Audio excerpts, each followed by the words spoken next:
A Sunday evening, a dimly lit biker bar, and a 7-year-old boy who pushes through the heavy door clutching a crayon drawing. "They took my brother," he whispers, his small voice breaking the low rumble of conversation. "Please." I drew everything I saw. What happened next would prove that the fiercest warriors have the gentlest souls. Before we dive into what happened next, drop a comment and let us know where you're watching from. And if stories like this restore your faith in humanity, hit that subscribe button and turn on notifications so you never miss another one. Now, let's see how the iron-blooded 7 answered Kayden's desperate plea. The Sunday evening crowd at the Iron Den was thick with leather and steel.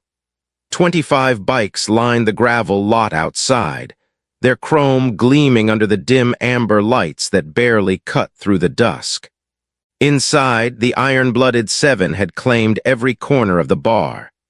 Their weekly ride had just wrapped, turning the small establishment into a rumble of deep voices, the clink of glass bottles and road stories worn smooth from retelling.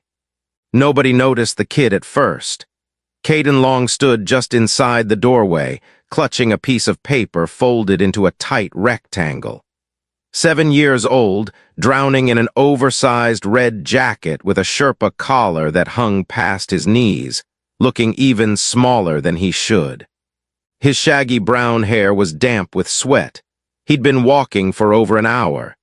His sneakers were scuffed and untied, the laces dragging. His small hands trembled as they gripped the paper. His eyes swept the room, scanning patches and faces with the kind of desperate focus that didn't belong on a child.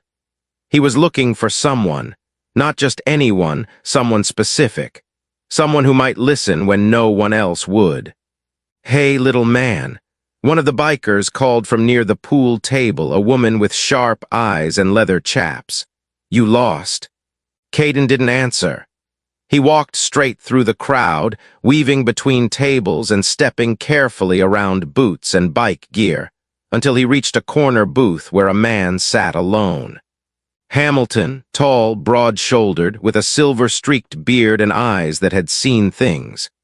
His denim vest bore the words "Iron-Blooded 7" across the back, and a patch that read "Road Captain" on the front.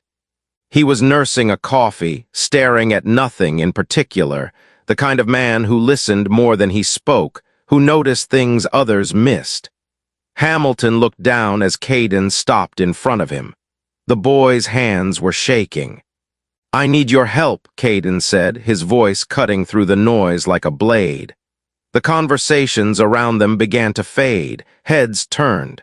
The pool game stopped mid-shot. Hamilton set down his coffee and leaned forward, his expression shifting from casual indifference to sharp attention. "What's going on, son?" Kayden unfolded the paper and placed it on the scarred wooden table. It was a drawing, done in crayon and colored pencil, surprisingly detailed for a 7-year-old's hand. A white ambulance with red stripes running down the sides. The rear bumper had a distinctive dent, almost V-shaped. The back doors were marked with specific decals, medical symbols that looked slightly off amateur. In the corner, written in careful, shaky letters, was a partial license plate, MC7. "They took my brother," Kayden whispered, his voice breaking on the last word. "They came in this ambulance. They said it was an emergency, but they weren't real paramedics. Can you find him?" The entire bar went silent. Forks paused midair. Bottles stopped halfway to mouths. The jukebox in the corner seemed louder now that every voice had stopped. Hamilton's jaw tightened. He picked up the drawing, studying every line, every detail. The shading. The precision of the license plate fragment. The way the child had captured the dent in the bumper. This wasn't just a picture, this was evidence. "When?" Hamilton asked, his voice low and controlled. "3 days ago," Kayden said, his small chest rising and falling fast, fighting to keep his composure. Sunday afternoon, at our apartment building on Riverside. Kayden, that's my brother, he was playing outside. Two men in paramedic uniforms came. They said there was an emergency with our caseworker, that they needed to take him to the hospital for a checkup. Another biker, a broad man with graying temples and a salt and pepper beard, walked over. Reaper, chapter president. He looked at the drawing, then at Kayden. "The police working this?" Reaper asked, his tone careful but firm. Kayden's fists clenched at his sides. "They said they are, but we're foster kids, state wards. They think it's a custody thing with our bio dad, but he's in prison. I know those men weren't real. I saw them up close. Their uniforms didn't fit right. The ambulance smelled wrong, like chemicals, not like hospitals." His voice cracked. "And Kayden, he has a heart condition. He needs his medicine every day. He's been gone 3 days." Hamilton exchanged a look with Reaper, the kind of look that said everything without words. Reaper crouched down to eye level with Kayden. "What's your name, son?" Kayden Long." "Kayden," Reaper said, his voice steady and reassuring. "I want you to listen to me. We're going to help you, but I need you to tell us everything you remember, every single detail. Can you do that?" For the first time since walking into the iron den, Kayden's shoulders relaxed just slightly. His lip trembled, but he nodded. "Good," Hamilton said, pulling out his phone. "Start from the beginning." The other bikers began to gather around as Kayden started talking. His voice was small at first, hesitant, but as Hamilton leaned in closer and Reaper pulled up a chair, something in the boy seemed to unlock. He told them about Sunday afternoon, how he and Kayden had been playing outside their apartment building on Riverside Street while their foster mom was inside making dinner. How the white ambulance had pulled up, slow and deliberate, parking at an angle that blocked the view from the building's entrance. Two men had stepped out wearing paramedic uniforms, navy blue with patches that looked official at first glance. But Kayden had noticed things. The patches were crooked. One man's shirt was untucked. Their boots were construction boots, not medical shoes. "They asked which one of us was Kayden," Kayden said, his hands gripping the edge of the table. "I told them he was my brother. They said there was an emergency, that our caseworker had sent them to take Kayden to the hospital for his heart checkup. But Kayden's appointment isn't until next month. I know because I keep track." Hamilton's eyes never left the boy's face. "What did the men look like?"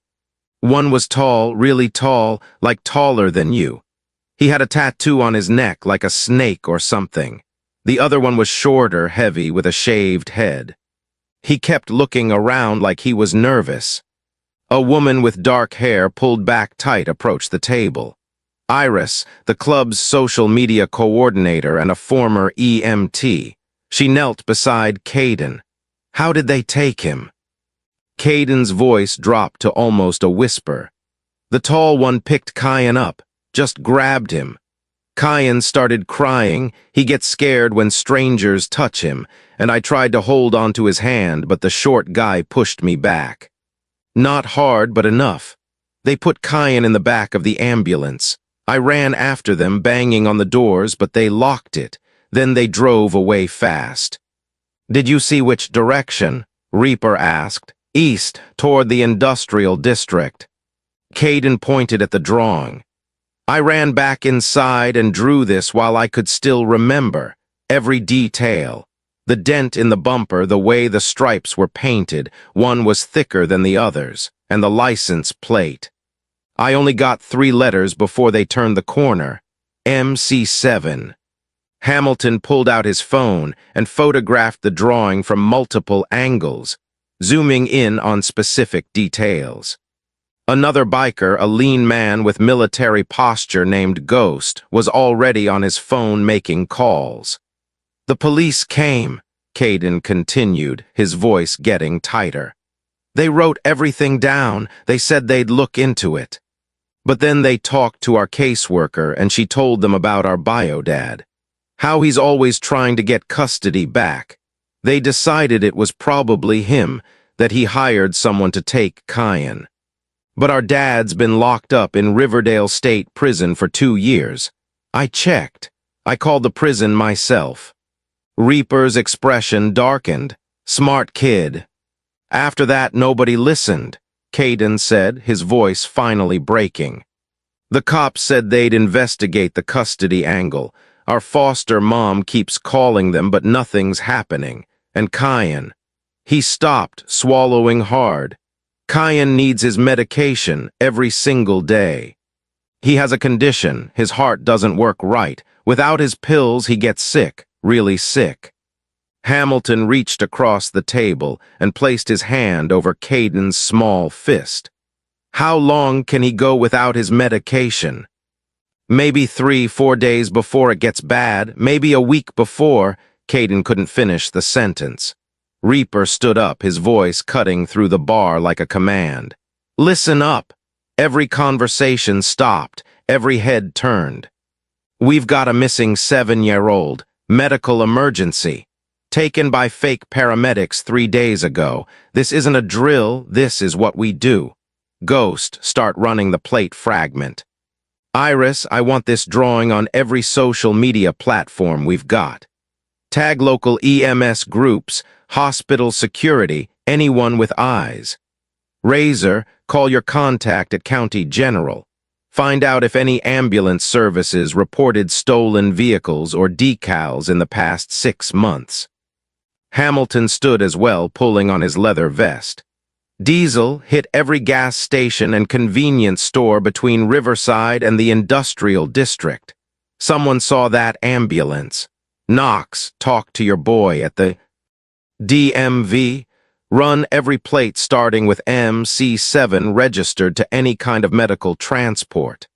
I want names and addresses within the hour. The iron-blooded 7 moved with precision. Phones came out, calls were made. Within minutes, the bar had transformed from a casual Sunday hangout into something else entirely, an operations center. These weren't just bikers.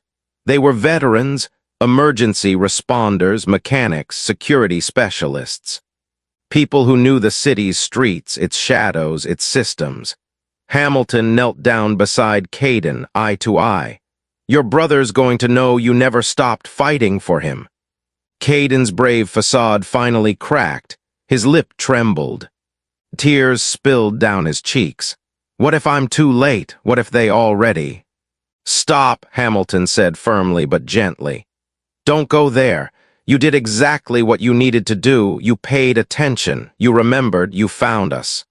He reached into his vest pocket and pulled out a patch, the iron-blooded 7 emblem, a skull with wings. He pressed it into Kayden's small palm. You're under our protection now, both of you. That's a promise. The engines outside began roaring to life. Boots hit the floor. Helmets were grabbed. 25 bikers were already heading for the door, each with assignments, each with purpose. Ghost paused at the entrance, phone pressed to his ear, then turned back to Reaper. Got something. A decommissioned ambulance service shut down 8 months ago, Mercy Mobile Medical Transport. They sold off 3 vehicles. One of them was white with red stripes. Hamilton helped Kayden to his feet. Come on, my wife Diane's a pediatric nurse. She'll take care of you while we work. As they walked toward the door, Kayden looked back at the table where his drawing still lay. Hamilton had taken photos, but the original remained, evidence and hope rendered in crayon by a 7-year-old who refused to give up. Outside, the night air was cool. The bikes formed up in the parking lot, a wall of chrome and leather. Reaper straddled his motorcycle and looked at the assembled riders. We ride for the kid, he said simply. We ride for the kid, they echoed. And the iron den emptied into the night, carrying with them a crayon drawing and an ironclad promise to bring a little boy home. Hamilton's wife, Diane, met them at their house 20 minutes later. She took one look at Kayden, exhausted, trembling, running on nothing but adrenaline and fear, and wrapped him in a blanket without a word. She made him sit at the kitchen table and put a sandwich in front of him that he couldn't eat. But she didn't push. She just sat with him, her phone lighting up every few minutes with updates from the search. By midnight, the pieces were starting to come together. Ghost had tracked down the owner of Mercy Mobile Medical Transport, a man named Carl Vickers who'd gone bankrupt and sold everything off at auction. 3 ambulances, medical equipment, uniforms, even the company decals. All purchased by a buyer who paid cash and provided a fake business license. The address on file didn't exist. But Ghost's contact at the state licensing board had flagged something else. Someone had been calling medical supply companies trying to purchase children's cardiac medications in bulk. No prescriptions. Cash offers. All declined. All reported. All ignored by authorities who assumed it was just black market resellers. Diesel hit gold at a 24-hour gas station near the industrial district. The night clerk remembered the ambulance. Came through Tuesday morning, maybe 2 a.m., the kid told him, pulling up security footage on a grainy monitor. White with red stripes, yeah. Driver came in, bought cigarettes and energy drinks. Paid cash. But what I remember was he kept looking over his shoulder. Paranoid, you know? And the ambulance, it smelled wrong when he opened the door. Chemical, like bleach. Razor came through with DMV records. 7 vehicles with plates starting MC7 registered as medical transport. 6 were currently active with legitimate companies. 1 was listed as decommissioned, but still showed up on traffic cameras 3 times in the past week. Always in the industrial district, always late at night. Iris's social media campaign exploded. Within 2 hours, Kayden's drawing had been shared over 10,000 times. Comments poured in. Parents reporting similar incidents, near misses. Suspicious men in medical uniforms approaching children at parks, playgrounds, outside schools. A pattern emerging that law enforcement had missed or dismissed. Then came the message that changed everything. A woman named Tina who ran a food truck near Morrison Industrial Park. I've seen that ambulance. Tuesday night, around 8 p.m. parked behind an abandoned clinic on Warehouse Row. The driver was moving boxes inside. I thought it was weird because the place has been shut down for years. Hamilton was already on his bike when Diane's phone buzzed. She read the message aloud. To Kayden, they found it. They know where the ambulance is. By 1 a.m., the iron-blooded 7 had the abandoned clinic surrounded. It sat at the end of Warehouse Row, a 3-story brick building with boarded windows and a chain-link fence that had been cut open. The white ambulance was parked in the back lot, partially hidden under a tarp. 2 other vehicles nearby, a gray van and a black sedan, lights on inside the building. Movement. Reaper made the call to police dispatch, his voice calm and precise. This is Reaper Kane with the Iron-Blooded 7 Motorcycle Club. We have credible intelligence on a child abduction case. Suspect vehicle located at 1847 Warehouse Row, Morrison Industrial District. Multiple juveniles potentially inside. Request immediate police presence. We are maintaining visual surveillance only. But as they waited, the clinic's back door opened. 2 men emerged, tall one with a neck tattoo, shorter one with a shaved head. Exactly as Kayden had described. They were loading children into the gray van. Small figures, drowsy, barely resisting. 1, 2, 3. Then a 4th, tiny with dark hair, wearing a blue jacket. Kayden, Ghost, keyed his radio. They're moving the kids. If we wait, they're gone. Hamilton's jaw clenched. Every instinct screamed to rush in, but one wrong move could get those children killed. Then Iris made the decision that would change everything. She pulled out her phone, opened Instagram Live, and started filming. "We are the Iron-Blooded 7 Motorcycle Club," she said into the camera, her voice steady. "We are currently watching a suspected child trafficking operation at 1847 Warehouse Row. Multiple children are being loaded into vehicles. We have called police, but if you're watching this, call 911. Report this location. These children need help now." The viewer count climbed. 100, 500. 2,000. Comments flooded in. People sharing, tagging police departments, news stations, their local representatives. The digital wildfire that law enforcement couldn't ignore. The traffickers noticed the bikes. The tall one shouted something. They tried to hurry, pushing the children faster. The Iron-Blooded 7 didn't cross the fence line, but they formed a wall of chrome and leather blocking the only exit from the lot. 25 bikes, engines idling, headlights cutting through the darkness. Reaper's voice boomed across the distance. "We've got every exit covered. Police are 3 minutes out. You've got nowhere to go." The shorter man panicked, running for the black sedan. The tall one grabbed the last child, Kayden, and backed toward the van. Then the sirens.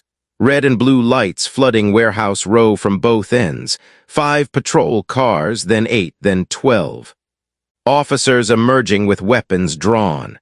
Iris kept filming. 10,000 viewers now. 15,000.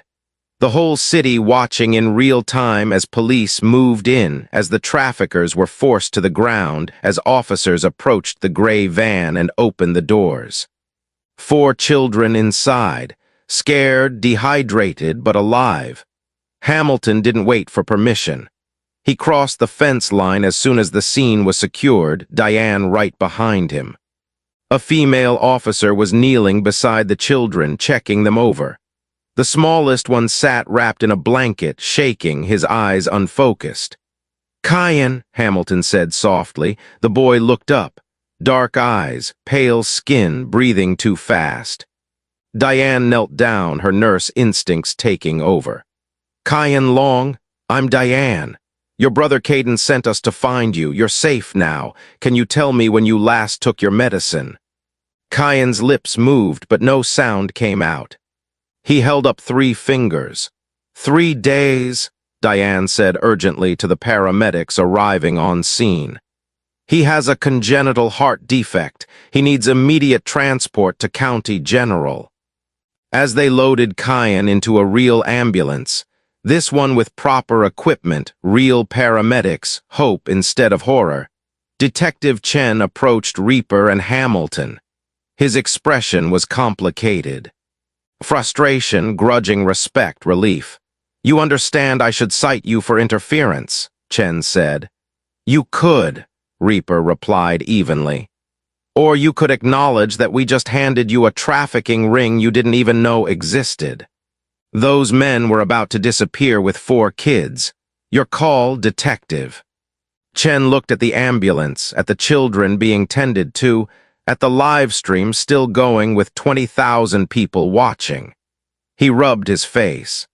"The boy asking for his brother," Chen said quietly.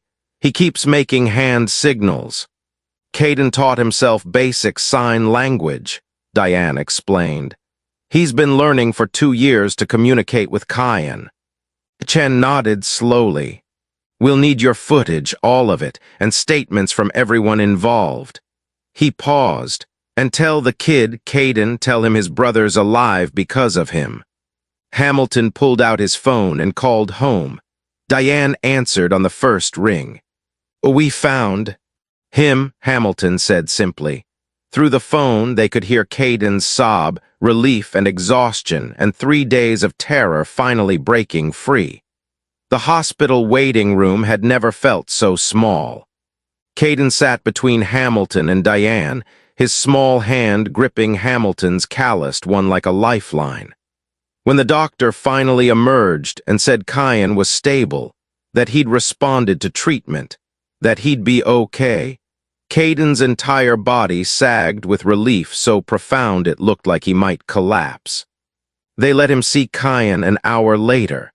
The pediatric ICU was quiet, machines beeping softly. Kyan lay in the bed looking impossibly tiny, an IV in his arm, oxygen tubes in his nose. But his eyes were open. And when Kayden walked through the door, those eyes locked onto his twin with an intensity that made every adult in the room look away. Kayden climbed onto the bed without asking permission. He took Kyan's hand and started signing, slow and deliberate, "I'm sorry. I should have held on tighter. I should have stopped them." Kyan's other hand moved weakly, forming shapes. "Not your fault. You found me." Hamilton stood in the doorway, watching. Diane wiped her eyes. Detective Chen, who'd followed them to the hospital, cleared his throat. "The men we arrested," he said quietly. "Martin Cross and Dennis Wade. They're part of a trafficking network that's been operating for at least 2 years. They targeted children with medical conditions, kids who needed medications, treatments, things that made them valuable to certain buyers overseas. You helped us shut down an operation we didn't even know existed." Kayden didn't look away from his brother. "How many other kids?" "We're still investigating, but because of you, we will find them." 2 days later, when the social worker came to discuss placement, Hamilton and Diane were already filling out emergency foster care paperwork. The boys needed stability, medical support, people who understood what they'd been through. The system moved slowly, but the iron-blooded 7 didn't. By the end of the week, both twins were staying in the spare room Hamilton had converted, complete with a nightlight Kyan needed and a desk where Kayden could draw. 6 months passed. Kyan's health stabilized with proper medication and regular checkups. Kayden's nightmares came less frequently. They started school, made friends, learned what normal felt like for the first time in their lives. And on a Saturday morning in spring, Hamilton and Diane stood in a courthouse and became more than foster parents. They became family. The iron-blooded 7 held a celebration ride that afternoon. 200 bikes showed up, forming a procession through the city. Hamilton's motorcycle had a custom sidecar now, built specifically for the twins with special accommodations for Kyan's medical equipment. Both boys wore small leather vests, honorary iron-blooded patches on the back, their names stitched on the front. At the starting line, Reaper unveiled something that made Hamilton's breath catch. A new club patch design. Kayden's ambulance drawing rendered in detailed embroidery with the words Code 7, protect the